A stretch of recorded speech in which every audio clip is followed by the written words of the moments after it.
नमस्कार आदाब, मैं एजाज अहमद और आप देख रहे हैं कटिहार टॉप न्यूज़।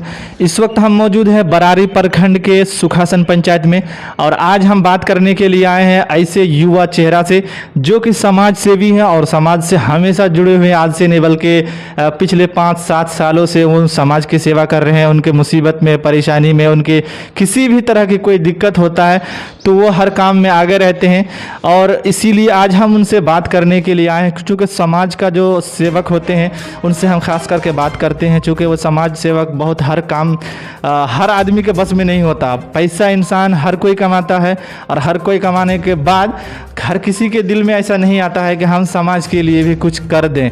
हर पैसा कमाता है, सब अपने पास बैंक बैलेंस जमा करता है, तो बहुत कम ही लोग होता है समाज में ऐसे जो पैसा कुछ कमाए उसके बाद फिर समाज के लिए कुछ करे। तो आज हम ऐसे चेहरे से आज बात करने के लिए आए हैं। इसका नाम है वली अख्तर। वली अख्तर के बारे में हम बता दें, मदरसा तजवीज़ुल फुरकान के डायरेक्टर हैं और इस वक्त समाज सेवी हैं और आने वाले चुनाव में शायद वो इलेक्शन लड़ने जा रहे हैं या नहीं, हम उससे क्लियरिफिकेशन कर लेंगे और उसे जान लेंगे। तो बहुत बहुत स्वागत है वली जी हमारे चैनल में आपका।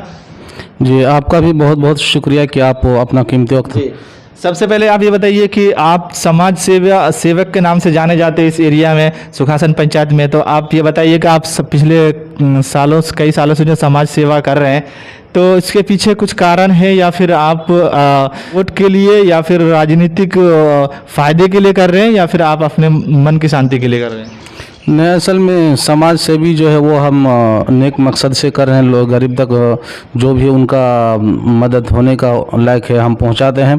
और वोट का जहां तक मसला है, ये तो अभी हम इलेक्शन के लिए तैयार हुए हैं कि हम मुखिया का इलेक्शन लड़ेंगे और 5-6 सालों से हम समाज सेवी कर रहे हैं। और ऐसा बात नहीं कि सिर्फ सुखासन पंचायत में ही समाज सेवी का काम किए हैं।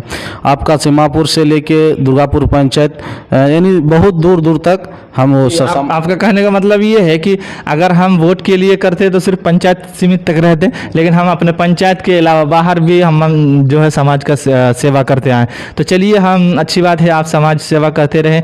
तो आप ये बताइए, क्लियर कीजिए कि आने वाला पंचायत जो चुनाव होने वाला है, जल्द ही होने वाला है, क्या आप उसमें वाकई में मैदान में उतर रहे हैं?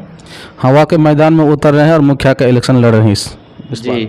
तो आपको नहीं लगता है कि आप अचानक से एक मदरसे या फिर मौलवी आलिम की लाइन पे रहते हुए अचानक से राजनीतिक की तरफ जा रहे हैं, तो इसके बारे में लोग क्या कहेंगे? आपके मन में ऐसा कुछ आ रहा है या ऐसा अगर कुछ बोलते हैं तो ऐसे लोगों के बारे में आप क्या कुछ कहेंगे? देखिए, असल में इस्लाम में जो है राजनीतिक में आना माना नहीं है। कोई भी व्यक्ति राजनीतिक में आ सकता है, ऐसे बाप बेटा भी राजनीतिक में उतर जाता है। तो हमारा जो मकसद है, अगर कोई ये बात बोले कि एक आलिम होकर या मौलवी होकर इलेक्शन लड़ रहा है, तो जब तक हम नहीं लड़ेंगे तो लोग कैसे बोलेंगे? लड़ेंगे तभी वो लोग बोलेंगे। और दूसरी बात है कि हम जो इलेक्शन में आना चाहते हैं तो समाज सेवी का काम कर रहे हैं, लेकिन जब इलेक्शन में आएंगे, राजनीतिक में आएंगे, तो फिर दिल खोल के कुछ पावर भी मिल जाएगा तो समाज सेवी करने में हमको अच्छा रहेगा। आपका कहने का मतलब ये है कि अभी आप समाज सेवा तो कर रहे हैं, लेकिन इससे ज़्यादा और अच्छा करने के लिए आपको पावर मिलना चाहिए या फिर किसी पोजीशन में होना चाहिए। आपका कहने का ये मतलब है? हाँ, पावर मिल जाने के बाद और अच्छा रहेगा। जी।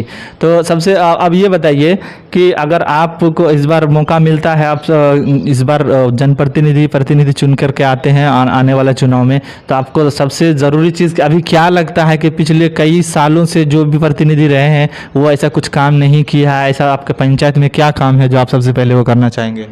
असल में हमारे पंचायत में जो रोड का काम है वो तो तकरीबन हो ही गया है, हल्का फुल्का कहीं बाकी है। जैसे गुज़िश्ता साल जो है मंजूर आलम के घर से सैदुर चौक तक ये रास्ता, गाड़ी तो दूर की बात, आदमी पैदल चलना मुश्किल हो रहा था, तो मैं अपने पैसों से जो है मिट्टी भरने का काम किया और आदमी को जो है राहत दिया। फुल अपने पैसे से? फुल अपने पैसे से मिट्टी डलवाया। चलिए, तो बहुत बड़ी बात है। ऐसे आजकल अपने पैसे से कोई जल्दी निकालता नहीं है। तो सबसे आप ये बताइए कि जो भी आने वाला चुनाव है इसको लेकर के अभी चूँकि इलेक्शन जो है बहुत ज़्यादा इसमें खेल हो रहा है। खेल का मतलब आप समझ रहे हैं, कुछ लोग उलझाने के चक्कर में लगे हैं, कुछ किसी को पैसा देता है, कोई किसी का कुछ क्या करता है, उसको लेकर के जो है बहुत बड़ा खेल लेता है। तो आप ऐसे लोगों को, अपने क्षेत्र के लोगों को क्या मैसेज कहना चाहेंगे कि वो अपना वोट का इस्तेमाल कहाँ करे, या फिर आपको ही करे तो क्यों करे, या दूसरे को करे तो वो क्या सोच कर करे, आप ऐसे संदेश क्या देना चाहेंगे आप अपनी जनता को? असल में देखिए, इलेक्शन के टाइम अगर कोई किसी को चाय पिला रहा है, अगर उसका राशन कार्ड बनवाने के लिए उसका घर पहुंचता है, या इंदिरा आवास का जो बकाया हुआ है उसके लिए उसका घर पहुंचता है, तो ये सब जो है वो अपना वोट लेने के लिए कर रहा है। वो तो जनता को समझ जाना चाहिए कि अभी चुनाव के टाइम अभी आ रहा है, इतने दिन पहले कहाँ थे, उसको और चाहिए। वो जनता को समझ लेना चाहिए। और हमारा वो मकसद नहीं है कि वक्त पर हम जब इलेक्शन लड़ेंगे तभी आदमी का ये करेंगे। हम तो बहुत दिनों से ये कर रहे हैं। अगर पब्लिक जो है अपना ज़मीर को किसी के पास नहीं बेचे और वो चाहे कि हम अभी अपना हक देंगे और अपना हक लेंगे, तो वो सोच समझ कर वोट करे, इंशाल्लाह उसको हक मिलेगा। जी बहुत बहुत धन्यवाद वली जी, हमसे हमारे चैनल से बात करने के लिए। आपका भी बहुत बहुत शुक्रिया।